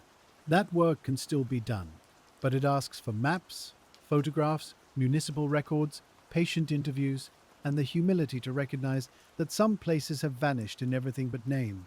The museum, by contrast, has remained almost stubbornly itself, because Isabella Stewart Gardner's will required the collection to remain essentially as she arranged it. The rooms have a continuity that most ordinary spaces cannot keep. This continuity gives the theft a fixed center, a room to which memory can return with unusual clarity. When people stand in the Dutch room, they are not imagining an entirely vanished interior because the surrounding arrangement still carries the shape of the world from which the paintings were removed. That is one reason the empty frames are so powerful. They do not float in abstraction, they hang among objects that continue to bear witness, making the missing works feel not historically distant, but almost recently absent, as if the room has been waiting through one long evening. The contrast between the stable museum and the changing city deepens the case. Inside, the absence is preserved. Outside, the trail is weathered. Between those two conditions, investigators have had to move back and forth from the almost unchanged rooms where the crime began to the altered human landscape where the answer may have passed from hand to hand. The museum offers a beginning that can still be touched with the eyes, but the path away from the museum has never become fully visible. This is why the case can feel both intimate and unreachable. You can stand where the paintings once hung, know the titles, know the hour, know the door, and still remain far from the private decisions that carried the works away. The Gardner case went cold in that distance, the distance between a preserved scene and an unpreserved network. When investigators look at a network, they are not looking for one dramatic secret, but for patterns of contact, obligation, and opportunity. Who knew whom, who owed whom, who trusted whom, who had access to vehicles or storage, who was in prison, who was free, who was trying to negotiate, and who had reason to exaggerate. In ordinary speech, those questions can sound almost dull, but in a cold case they become the slow grammar of possibility. A telephone call may not mean much alone, but a telephone call beside a meeting, beside a debt, beside a rumor, beside a later statement may begin to matter. The difficulty is that old networks are often reconstructed from incomplete records and unreliable recollections. People misremember dates, minimize relationships, overstate closeness to seem important, or deny closeness to avoid scrutiny, and the investigator must listen through all of that without losing the thread. In the Gardner case, the thread has often seemed to lead towards people who moved in worlds where silence was practical, not poetic. That silence did not need to be perfect. It only needed to be good enough. A few people could talk in hints. A few could die without speaking. A few could point investigators toward half-truths. And the works could remain hidden because no single statement carried investigators all the way to a recoverable place. A place is what every recovery finally needs. Theories can circle names, motives, and routes for decades, but a painting must eventually be somewhere, in a room, a container, a wall, a crate, a house, a business, a storage facility, or perhaps a place already searched without success. The physicality of that fact is almost comforting. For all the mystery around them, the stolen works are not ideas. They are material objects with surfaces, dimensions, textures, edges, and vulnerabilities. If they survive, they occupy space. Somewhere, if they still exist, the Vermeer is not a legend but a painted surface, and the Rembrandt is not a headline but canvas and pigment, and the Manet is not a clue but a work made by a hand in another century. This simple truth is one of the reasons recovery remains possible even after so much time. Objects can wait better than people if they are kept from damage, and they can re-enter the world when the human silence around them finally breaks. But until a place is known, investigators must move through words.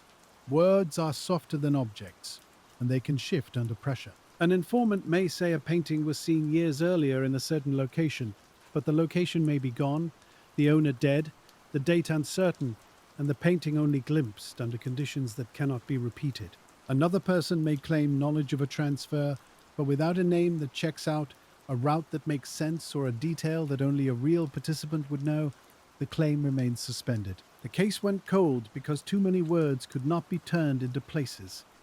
And yet words are still where many recoveries begin, which is why investigators cannot turn away from them altogether. A single truthful sentence, even after decades, could matter. It might name a basement, a relative a wrapped object, a hidden room, a storage locker, or a person who once asked for help moving something unusually delicate and unusually secret. That sentence would still need verification, but it could shift the case from abstraction towards geography, and geography is where old mysteries sometimes begin to loosen. So the listening continues, and the public appeals continue, not with the sharpness of urgency, but with the steadier hope that someone's old sentence may finally become usable. It is worth thinking, too, about the role of the museum's founder in all of this, because Isabella Stewart Gardner's presence still seems to inhabit the case. She arranged her museum not as a neutral container, but as an expression of taste, memory, travel, wealth, friendship, study, and feeling. And she left instructions meant to preserve that expression after her death. The theft violated not only security, but a very particular kind of order. Every removed object disturbed a relationship she had chosen, and the missing works therefore belonged to a larger absence than their individual art historical value can explain. When a painting leaves a conventional gallery, the loss is serious, but the surrounding installation may change with time. When a painting leaves the Gardner, the gap becomes part of a fixed arrangement that was never meant to be rearranged.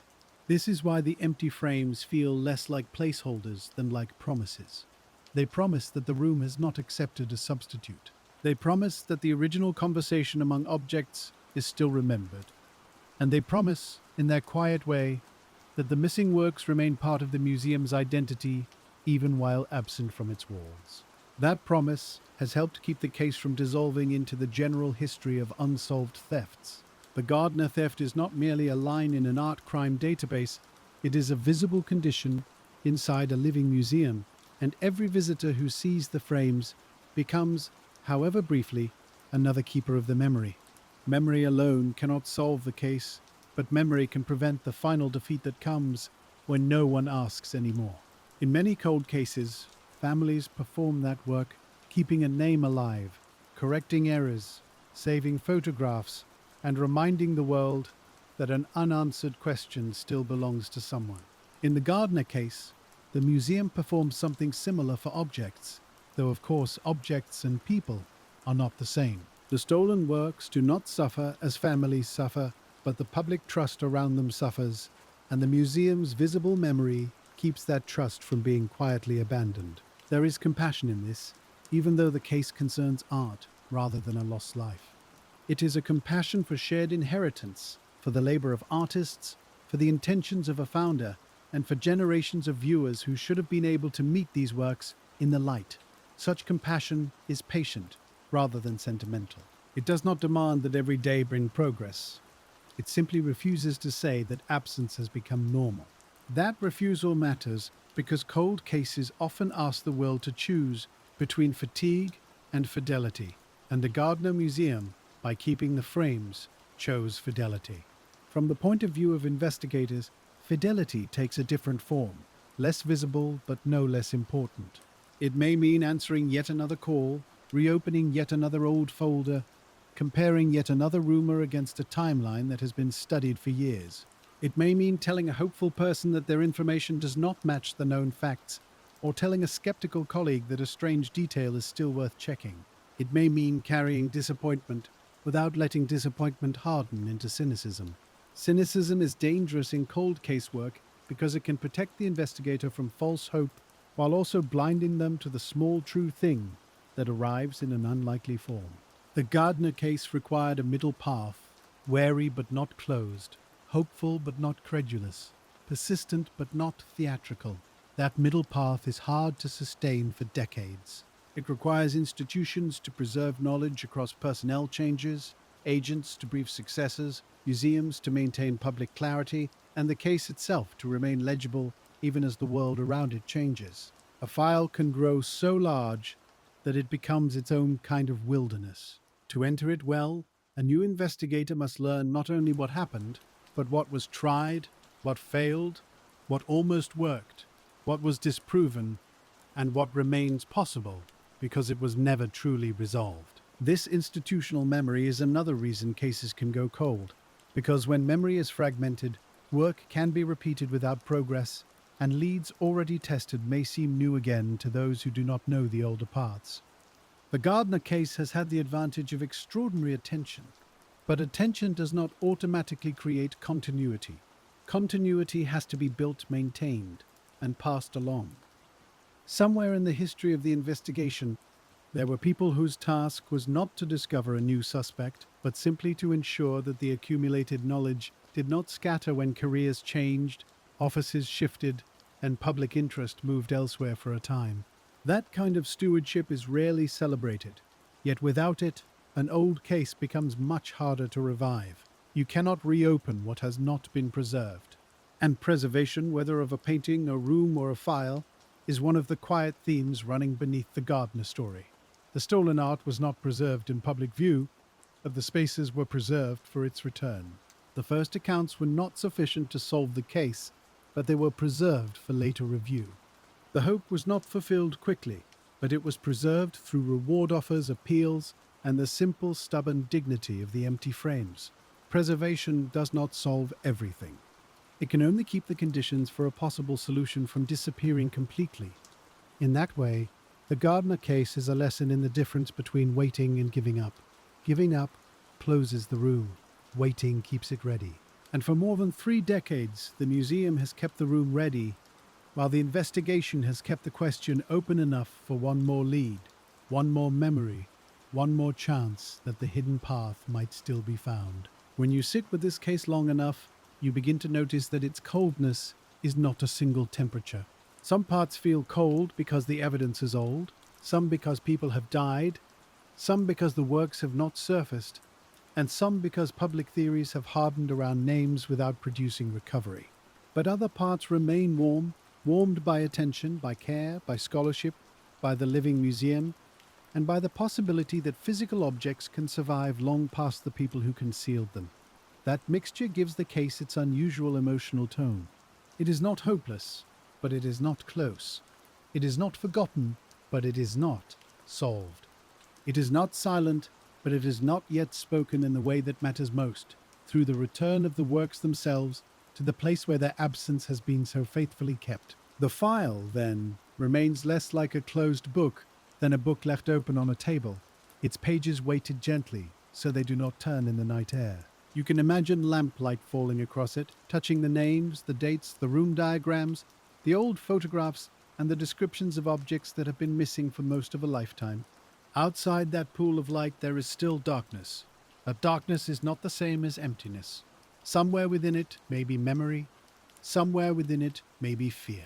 Somewhere within it may be a wrapped canvas, an old object no one quite knows how to return, or a story waiting for the one person willing to tell it clearly enough that it can finally be followed home. To follow a story home, though, a person must first know which direction is truly home, and that has been one of the Gardner case's most patient difficulties. The missing works have always had a clear home in the museum, but their hidden home, the place or places where they rested after the theft, has remained uncertain across all the years of searching. A detective can stand in the Dutch room and know exactly where the story began. But the moment the thieves passed back through the side entrance, the trail leaves the calm geometry of the building and enters the shifting map of human secrecy. That shift from room to road, from institution to private movement, is where many old investigations become harder to hold. Inside the museum, every space has a name, every doorway can be measured, and every object has a record. While outside the museum there are streets, cars, apartments, conversations, favors, and decisions that may never have been written down. The stolen works entered that unwritten world, and the investigation had to follow them using the imperfect instruments available, asking questions of people who might be afraid, evasive, mistaken, self-protective. or simply too far from the center to know what mattered. In that sense, the case went cold because it crossed a border very early, leaving the documented world of a museum and entering the undocumented world of private hands. There is something almost old-fashioned about that border, something that belongs to paper files and landline calls and remembered faces glimpsed under streetlight. The early 1990s were near enough to the modern world to feel familiar, but far enough from today's constant recording that many movements could still pass without leaving a durable trace. A car could drive away without being mapped by every device inside it. A conversation could happen without a message thread, and a person could make a claim in a bar, a kitchen, or a prison visiting room without creating the kind of record that later investigators might search. That absence of digital residue does not make the case romantic. It makes it harder. It means the investigation depended more heavily on memory, and memory is one of the most human, most valuable, and most fragile kinds of evidence. Memory can keep a face for decades, but lose the order of events around it. It can preserve the feeling of a moment while changing the color of a car, the hour of a sighting, or the exact words someone used when they seemed to be speaking carefully. It can also be altered by repetition, because each time a person tells an old story, the telling itself becomes part of what they remember, smoothing rough places and sometimes adding details that feel true because they have been spoken often. For a cold case investigator, memory must be welcomed and tested at the same time. The person offering it may be sincere, and sincerity matters, but sincerity does not make a date accurate, does not place a painting in a room, and does not turn a recollection into proof by itself. This careful distinction can feel severe, yet it is actually a form of respect, because truth is best served when people are listened to fully and then checked gently against what can be known. The Gardner case has needed that kind of respect again and again, as people have brought forward fragments from the past. Some fragments may have come from real proximity to the stolen works, while others may have come from old gossip that grew more polished with time, and the difference between those two can be difficult to hear after so many years. A caller might remember a man saying something unusual in the mid-1990s, but the caller may not know whether the man was boasting, joking, confessing, bargaining, or repeating a story he had heard from someone else. A relative might find a phrase in memory that now seems important, though the person who spoke it is gone, and there is no longer any way to ask the follow-up question that would have mattered most. This is why cold casework can feel like walking through a house after everyone has moved away, noticing where furniture once stood, reading faint marks on the floor, and trying to understand a life from what remains. The Gardner file contains many such faint marks, and some of them have surely been studied with a care that the public will never fully see. Public retellings often move quickly from the theft to the famous theories, but inside an investigation there is a slower middle space, where ordinary administrative details can become important. Who was working that night? Who had keys? Who had visited before? Who knew the routines? Who might have understood the guards' habits? Who could obtain uniforms? Who had a car available? Who might have had a buyer in mind? And who disappeared from view afterward? Each of these questions is small by itself, but together they form the patient net that investigators cast over the past. The problem is that a net can have holes. The holes may be caused by missing records, reluctant witnesses, mistaken assumptions, jurisdictional boundaries, or the simple fact that the people who planned a crime may have been careful in ways that left little behind. When a net is cast years later, the holes can grow larger because documents are misplaced, witnesses move, and the ordinary clutter of life covers the places where a clue once lay. The Gardner case was investigated from the beginning, but even early investigation cannot preserve everything, and no team of investigators can know in advance which tiny detail will become important 30 years later. That is another quiet reason cases go cold. They are not always cold because of neglect, and they are not always cold because the first investigators failed to care. Sometimes they become cold because no one, however diligent, can collect every future significance from the present moment. A receipt might seem irrelevant until a suspect's movement becomes important years later. A casual association might seem too distant until another witness places two people together. A car might not be noticed because it is ordinary, and an ordinary car is one of the easiest things in the world for memory to let go. The patient investigator returns to the available record knowing that every old case is partly a record of what was seen and partly a record of what no one knew to preserve. That humility is necessary. Without it, the past becomes a place we judge too easily, as though the people inside it should have known everything that later generations would wish to ask. The Gardner theft invites hindsight because it is so famous now, but on the night it happened, the people inside the story were living forward, not backward. The guard opened a door in real time. The first responders entered rooms not yet mythologized by decades of attention. The early investigators began with urgency, but without the later map of theories, suspects, and public fascination that now makes every small decision seem part of a larger pattern. To understand why the case went cold, you have to be fair to that forward-moving uncertainty, because every investigation begins before it knows what kind of history it has entered.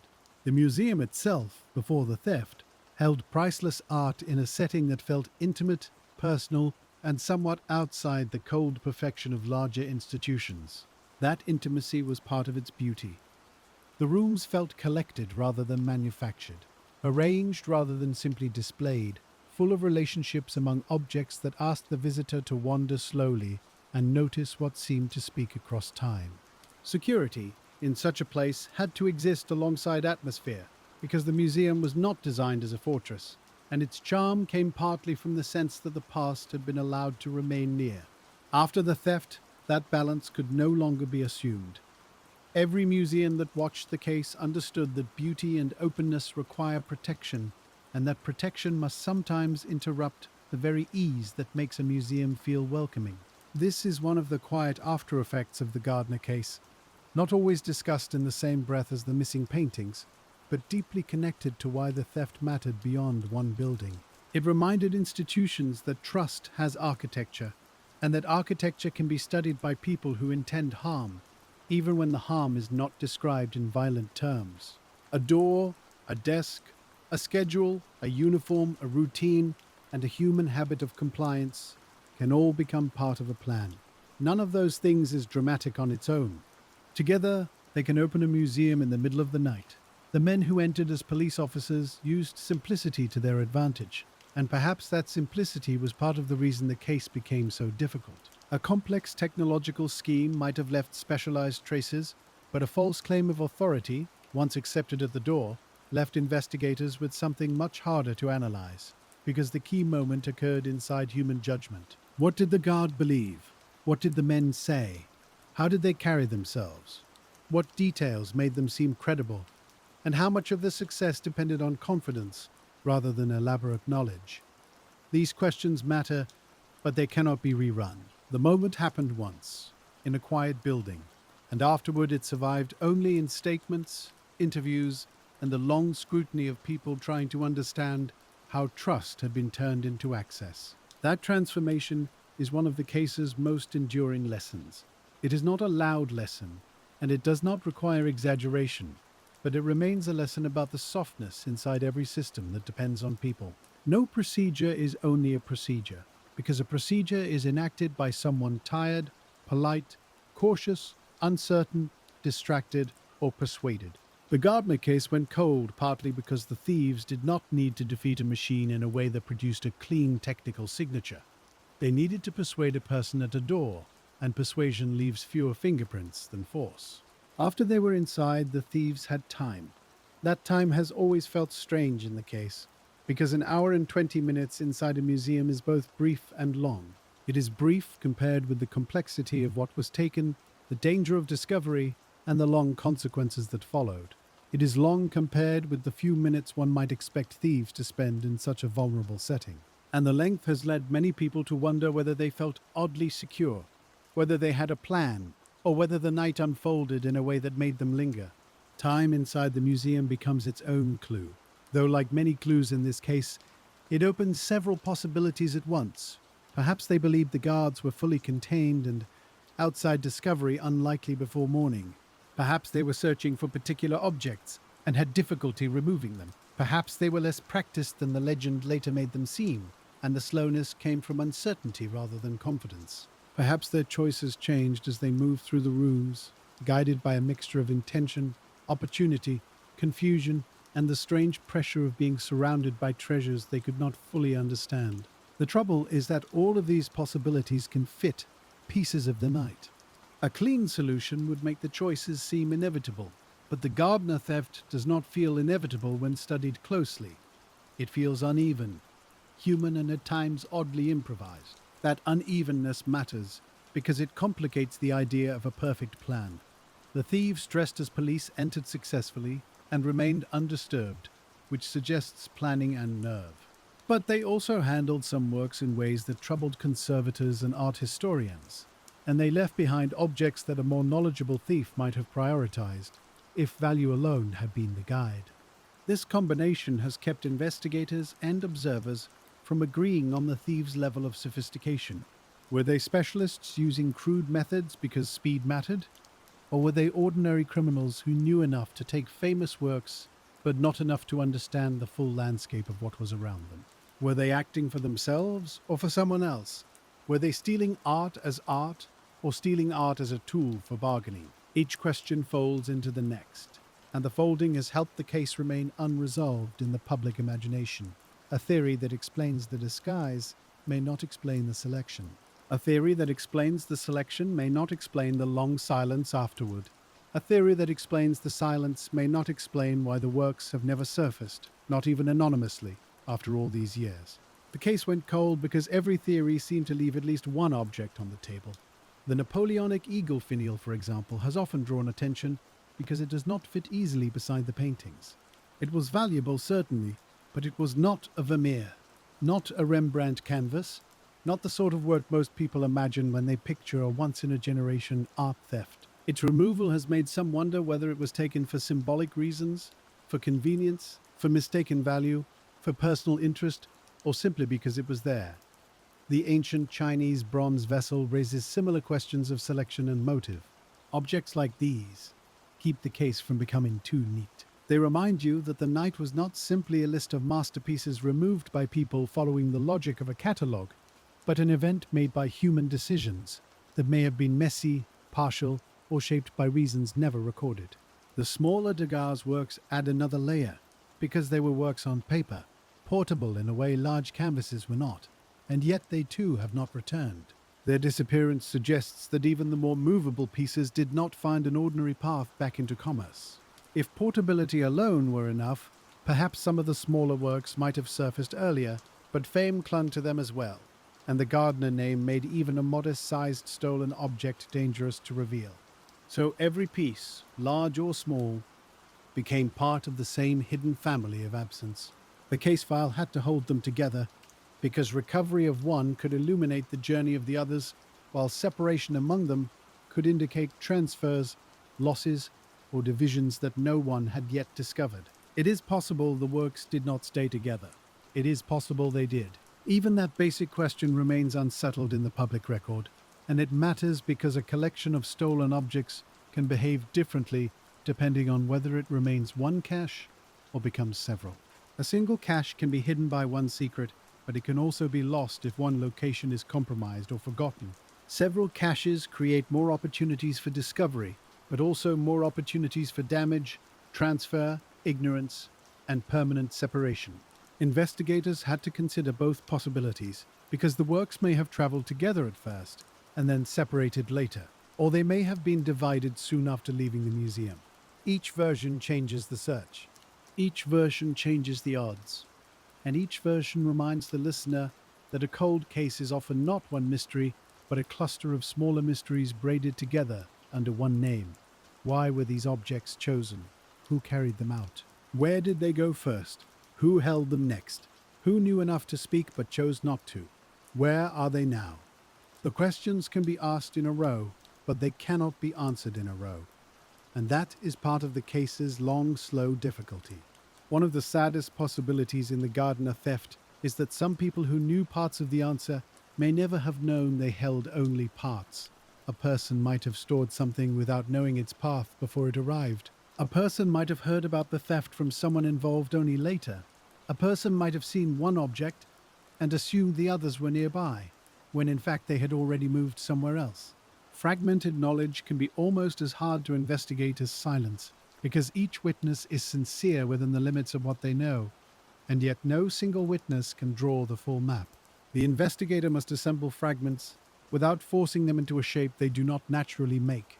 That is slow work, and it is especially slow when the fragments come from people who have reasons to speak carefully.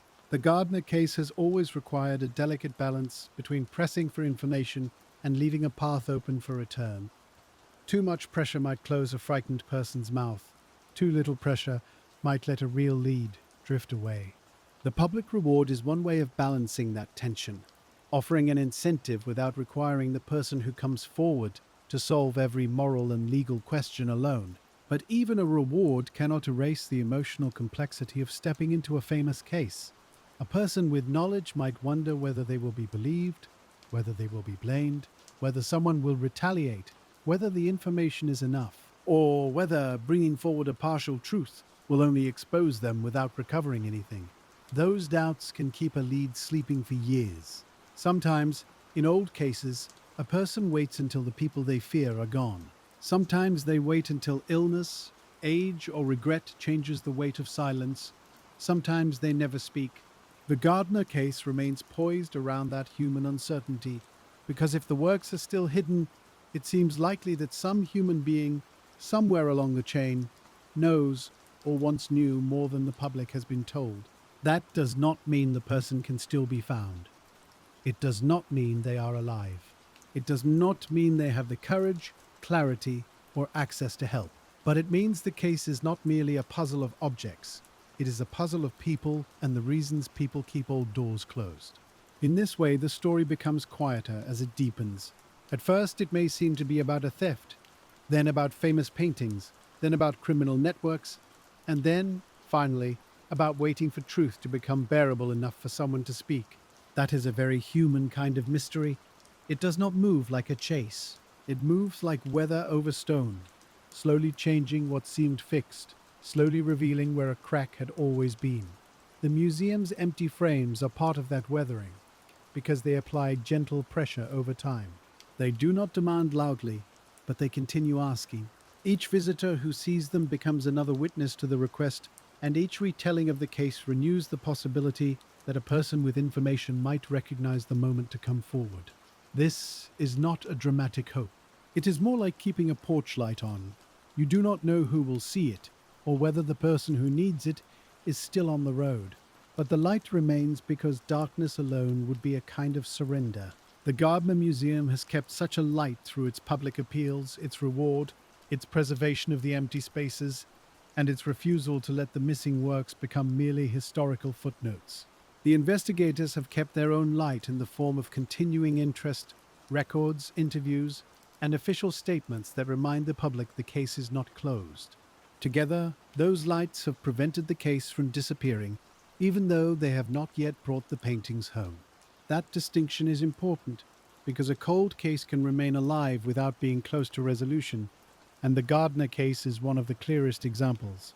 It lives in museums, in law enforcement files, in art history classrooms, in Boston memory, in the imagination of visitors, and perhaps in the private thoughts of people who know more than they have said. It lives because the absence is still visible, and visibility, in a case built around hidden objects, is its own form of resistance. The more you think about it, the more the case seems to turn on opposites held in tension. The museum is open, while the artworks are hidden. The frames are visible, while the trail is obscured. The theft is famous, while the answer remains private. The objects are priceless, while their usefulness to thieves may have been limited. The case is cold, while the care around it remains steady. These opposites do not solve anything, but they help explain why the story has remained so compelling, without becoming any less unresolved. A simple theft might be understood by following the money. A simple disappearance might be understood by finding the route. A simple cold case might hinge on one missing witness or one missing piece of forensic evidence. The Gardner case seems instead to hinge on a whole ecology of missing things. Missing objects, missing candor, missing records, missing certainty, and missing chances that passed quietly when no one yet understood their importance. This is why it is difficult to say exactly when the case went cold. It did not freeze on one day. It cooled gradually, As early searchers failed to recover the works, as theories multiplied without producing the art, as people connected to possible leads died, and as the stolen objects remained absent from every place they might have surfaced, coldness accumulated. It gathered in the gap between an interview and a recovery, between a suspect and proof, between a rumor and a room that could be searched. Over time, the accumulation became the condition of the case, though not its end. In many ways, the Gardner case teaches that a cold case can be active and cold at the same time. Active, because people still work, ask, preserve, and appeal. Cold, because the heat of immediate evidence has long since faded, and the trail no longer gives off the warmth investigators rely on in the first hours and days. That dual condition is worth holding gently. It prevents despair because active work continues. It prevents false confidence because coldness remains. And it allows the listener to understand the case not as a failure of attention, but as a long struggle against the natural fading that time brings to every human event. Time, after all, does not care which stories matter to us. It moves over masterpieces and grocery receipts, over museum walls and kitchen tables, over police reports and private secrets, smoothing some things and burying others with equal patience. The work of investigation is, in part, a resistance to that smoothing. It insists that certain details should not be lost, that certain absences should not become ordinary, and that certain questions deserve to be carried further than convenience would allow. The Gardner case has been carried far. It has been carried through changes in law enforcement, changes in museum security, changes in public attention, changes in the art world, and changes in the lives of everyone first touched by the theft. It has been carried long enough that people born after the theft can now stand in the museum as adults and feel the absence as something inherited rather than remembered. That inheritance is strange, but real. A visitor who never saw the concert in place can still feel that the room is incomplete because the museum has preserved the shape of what should be there. A young investigator encountering the file for the first time can still feel the pressure of decisions made before they entered the profession, because the case has remained open across a working lifetime. A person who heard an old family story in childhood may only later understand that the story might belong to this larger absence. In all of these ways, the case continues to move through time, not as a solved story, but as an unfinished responsibility.